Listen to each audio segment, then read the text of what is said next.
and welcome back to another episode from Off the Post. As always, like, comment and subscribe as it's very much appreciated and it will help out my channel massively in the long run. You know, all the support on the YouTube shorts, on the Instagram, on the TikTok, it is very much appreciated and it definitely doesn't go unnoticed. So, as always, like, comment, subscribe, and yeah, that is enough housekeeping from me. In today's video, I'm going to be discussing the truth about Enzo Maresca at Chelsea. I think we need to start off by talking about the ambitions at the start of the season, because if you asked any Chelsea fan, they would have said guaranteed Champions League space, got to get into that top 4 positions at least, with a potential challenge for the title, considering all the amount of money they've spent and all the players they've got in their disposal, in their locker room, and even out of their locker room, some might say. That should be more than enough to challenge for the league. But at the current moment, I think they're in like 5th on 57 points, okay? And, that's sort of tied with a few teams like Aston Villa and Nottingham Forest. They're all on 57 points. So, it is a big race for that Champions League position. Who's going to get it? I don't know. But that's what we'll be discussing today as well. Or that might even be a future video. So, yeah. It's a bit of a weird one with Chelsea, because if you think about the size of the squad, okay, they've got like about 3 to 4 to 5 players in each position on the pitch. It is crazy. When Chelsea play a game at the weekend, you don't know what team they're going to put out there because they've got too many players, and I don't understand the transfer model at Chelsea. They just buy anybody, they buy any young player they can get out there. You know what I mean? They're basically playing Football Manager. It really is. That's the best way I can describe it. Don't get me wrong. On paper, they've got a very good team. They just don't have any experience around them, do they? They've got they've got potentially world-class players at their disposal. Don't get me wrong. I'm not saying they haven't, but I think as a team, it's not balanced enough and it doesn't work. Like, don't get me wrong. They have a few odd occasional games where they look like on the money. They look fantastic. They can beat any team on their day, some might say sometimes, but it's very rare. But I don't want to be too down on Chelsea, because obviously they did beat Fulham at the weekend, didn't they? To be fair to Euro, Fulham did do pretty well. They scored first, didn't they, Iwobi? And let's just give a little quick shout out to Fulham this season, because Marco Silva has done an absolutely incredible job. Some of their players, right? They've signed some of their players. Some might say they're sort of, I wouldn't say like rejects from other teams, but they've sort of got like a lot of squad players from like Arsenal, Spurs, Crystal Palace, all these type of players. Don't get me wrong, they're all good in their own right, but it didn't really work out for the top 6 teams. But yeah, the likes of Iwobi scoring the first goal in the 20 minutes. What a season he has had, by the way. Iwobi has been one of their best players. The way that Iwobi can just drive through the middle of the park, obviously starting out left wing position, sometimes playing cam as well, more centrally. But yeah, Iwobi's has been incredible this season. The same with Calvin Bassey as well. I feel like Calvin Bassey has probably been Fulham's most improved player. If you look at their defence, he is probably the best defender they've got, and that partnership with Anderson definitely works really well. The left back Robinson Wright, I forgot to mention him. He's got the most assists from a left back in the whole league. I think he's got 10 now, double digits as well. That's pretty good. I think he's probably been top 3 left backs this season. I definitely do think Marco Silva, he needs a shout for probably manager of the season for me, or at least one of the top 3 or top 5 managers of the season. If you think about Fulham, where are they in the league? They're currently 9th, sitting on 48 points as well. So, I don't think they're sort of out of the European push this season. But who knows? If they sign some decent players next year, I reckon they can push on again and potentially challenge for those Europa League positions, Champions League positions as well, with the likes of Aston Villa, Nottingham Forest, Chelsea. But yeah, let's get back onto Chelsea quickly, right? So obviously, Iwobi scored in the 20th minute. It was all looking like Fulham were going to go and grab that lead. But as soon as Tyreek George got subbed on in the second half, right, he absolutely changed the game for Chelsea, and sort of changed the fortunes around, because he scored the equaliser in the 83rd minute. And I'll tell you what, it wasn't a decent goal as well. That was definitely one of the better goals of the game. And there were some decent goals in this first game, I've got to admit to you. Just quickly on that Iwobi goal as well, there was a little bit of tension. You know, some of the players were appealing for a foul in the build-up, but I don't think it was a foul. It was a pretty decent goal from Iwobi's standard. He's scored a lot of good goals for Fulham this season. But back to Tyreek George, I feel like he's one of the many breakout stars in that Chelsea team. But because they've got so many breakout stars, and because their squad is so packed, I don't know how many more minutes he's going to get. Like, I feel like he's not. I don't feel like he's going to start the rest of the season. But you know, I feel like he'll get more minutes off the bench. But how many will that be? You know, he came on and got 7 minutes or 7 to 10 minutes here and there. You know, roughly with additional time. So you think he might come on next game and get 15? I don't know, 20 minutes. But to get like a build up of a consistent running in your legs and whatnot, is that enough to consistently perform at a high level to show you what you're about? You know, I don't think it is for him, but I'm not too sure. The star player for me in this game was Neto, because he scored the winning goal for Chelsea in the last minute. In the 93rd minute, he scored the winning goal, and it was incredible because, you know, the ball got played into the box out wide. Neto was in the middle of the box. You know, it was a bit of a scramble, but he just smashed it top corner. And what an incredible goal it was. Honestly, when you think about Neto's time at Chelsea so far, I feel like he's had an okay season. I don't know if that's harsh or not, but you wouldn't class him as a starting winger in that Chelsea side, would you? Enzo Maresca likes to start the likes of Madueke, Jadon Sancho, Cole Palmer. He likes to start all these guys, and then Neto is sort of the person who bring on as a super sub. I feel like he's had a better season than probably a Jadon Sancho. I don't feel like that's anything bad to say. I feel like the Chelsea fans would mostly agree with me in that sort of sense. And it's a bit of a tricky one with him because Neto, I do like him. Like, I wouldn't say he's like overrated or anything. He's a good Premier League player, and I feel like now, maybe next season, we'll probably see him feel right at home. I feel like he'll probably overtake Jadon Sancho when he goes back to Manchester United.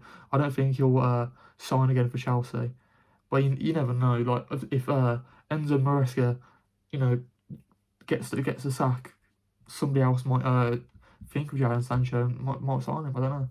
But can we just look at the team on FootMob, for example, quickly? So on FootMob, right, Neto has got an 8.3 match rating, which is the highest out of anybody. He's got obviously he got the winning goal, got a total of 3 shots, 2 chances created, an XG of 0.29, expected goals on target 0.44. Yeah. So he was the main man of this game. He won Chelsea the game, and he kept them in the hunt for the Champions League position. But for me, if I had to sum it up right now, and you know, give my bold prediction, I don't think Chelsea are going to get into the top 5 places. I feel like if you look at Nottingham Forest, they've got a way more balanced squad to get into those top 5 places, and I feel like they definitely do deserve it. It'd be massive disappointment if Nottingham Forest don't get top 5. They've got a big game against Spurs coming up soon, or at this point, when the video comes out, they might have already played. So that game against Spurs is massive. So they need to get a victory on board. But if they don't, if Spurs can sort of do Chelsea a favour and beat them, then Chelsea are right in it. So it's very close. And even with Aston Villa as well, because they're on a good run of form, winning like 7 or 8 out of the last 9 games or something. I don't know what the stat is, but it is a very good run of form quickly for Aston Villa. But I feel like Nottingham Forest and Aston Villa, it's got to be between them two. I don't think Chelsea. I feel like Chelsea are probably the third. The third team to sort of potentially make it out of those 3. But yeah. I want to talk about one player in particular. Right, obviously, Neto had a very good game. I want to talk about this guy, Cole Palmer. Obviously, some might say Chelsea's best player, world-class talent, and he has been last season. But in this game in particular, he's got a 7.1 match rating. He had a total of 2 shots, an XG of 0.08. So, you know, he's definitely not on form this season, has he? You know, a lot of fans out there, rival fans, are saying he's a one-season wonder. I wouldn't go that far because he has got extreme talent. But I just feel like, you know, when we speak about the truth about Enzo Maresca at Chelsea. I don't know if he's using Cole Palmer in the best way possible. Obviously, we've seen him last year in the breakout position at right wing, and I feel like that's his best position. Even though I know some people are saying he can play in the middle, I don't like it. I prefer him on the right. That's where we've seen him get like what 40 plus goals last season. You know, like he was incredible. He was right up there with Bukayo Saka as one of the best wingers. Bukayo Saka, Mohamed Salah, and then probably Cole Palmer. Those are the best three in the league, weren't they? But what can you say? Like he's had a bit of a drop off in form, and I feel like it is due to the manager. So obviously, when we think about Enzo Maresca, we think that he comes through the school of Pep Guardiola, of playing that high line, trying to build out from the back, get those centre backs involved in the passing, playing out wide, and then trying to like cut the ball into the box for Nicholas Jackson to score some goals. But the truth is, I don't think the striker is good enough. I don't think Nicholas Jackson is a good enough striker to lead the line with Chelsea. And I think that's one area they need to look for in the summer. If they can bring in like a Victor Osimhen, that would be probably a dream signing, wouldn't they? And I feel like they probably could get that signing over the line. I'm not going to lie to you. With the big money they like to spend and the big wages, getting 8-year deals with players, I feel like they could easily convince a Osimhen. But then they've got like Arsenal potentially wanting to buy him. They need a striker. Man United need a striker as well. So who knows? I think it's gonna be a big summer for strikers. If anything, the next position for me would be centre backs. They've got no experience in centre backs. Don't get me wrong. I like Levi Colwill. He's a very good centre back. But I feel like they need a better player, a more experienced player alongside him. I'm not even saying, Chalobah is pretty good as well. I'm not even saying he isn't. Like, he's had a fantastic season at Crystal Palace, obviously got recalled, and he's doing decent for Chelsea. I'm not saying he's been bad, but I feel like they need a experienced centre-back alongside one of the two, because if you look a few years ago when they signed Thiago Silva, the wealth of experience, the wealth of knowledge he has at centre-back, it helped Chelsea massively, and I feel like that's one thing they're missing. If they could sign like somebody from like Bastoni from Inter Milan, right, I feel like that would be like up there with a dream signing, and I feel like they're probably a world away from trying to persuade him to join the club, if that makes sense. Don't get me wrong, I feel like Chelsea, they've got the money, they've got the wages, of course they have, but I don't think they've got the pedigree in the league at the moment to guarantee Bastoni Champions League football. So I don't think he'll sign. So it might be probably a level below Bastoni at centre back, but they definitely do need somebody who's more experienced. But yeah, if you look at Chelsea's squad, they do have some good players. Like I like Reece James, but he's never fit, so he's he's not consistent enough. So it's a bit of a tricky one. Cucurella is he's coming to his own this season as well. I do rate the players. I do rate the squad. They do have some decent players in there, but on the whole, I think when we talk about the truth for Enzo Maresca, we need to say he needs a new striker, a new centre-back, and probably a goalkeeper as well, because Robert Sanchez is not the one, is he? He's conceded so many cheap goals this season and let Chelsea down so many times. Right, I think we should end the video by talking about Enzo Maresca's time at Chelsea. Now for me, this is a bit of a difficult one, because he's only had one season in the league, and when you think about, Chelsea, there's still a massive chance they could qualify for Champions League football. Obviously, still competing with the likes of Nottingham Forest and Aston Villa. So, I feel like it's going to come down to the wire. And I still don't. I don't think Chelsea are going to do it. But that's just my opinions. Anyways, the Chelsea board, right? They have high ambitions to compete and challenge for that league title every single season. So from that point of view, it is a failure. There's no denying that it is a failure. And with the amount of money they've spent and the high squad they've got, the massive squad they've got, Chelsea fans would expect for them to compete for the title. So it is a failure from that sense. But it's definitely a hard one. When you think about previous managers, the board are very trigger happy, aren't they, to get rid of their managers, to sack their managers, in the likes of Jose Mourinho, Conte, Sarri, Pochettino, Graham Potter. All these top quality managers have went on to do like better things recently. So it is a bit of a tricky one from that point of view.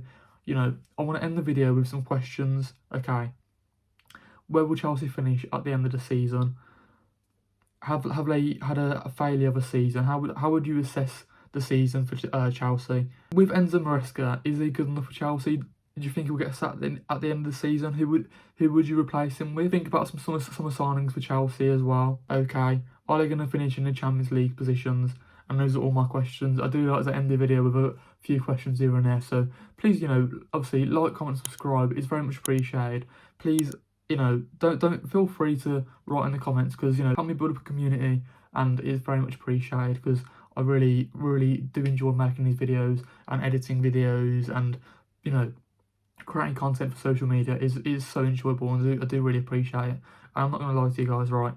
It looks like I've been in the trenches in this video. I don't know why, but my eyes look absolutely battered. I couldn't tell you why, but it's been a hectic weekend at work. I'm not going to lie to you, and I haven't had that much sleep. So I'm off, right? I'm gonna go off. I'm gonna go off to bed. Yeah, because I need to catch on some sleep. But anyways, like, comment, subscribe, and peace out. See you again in the next video.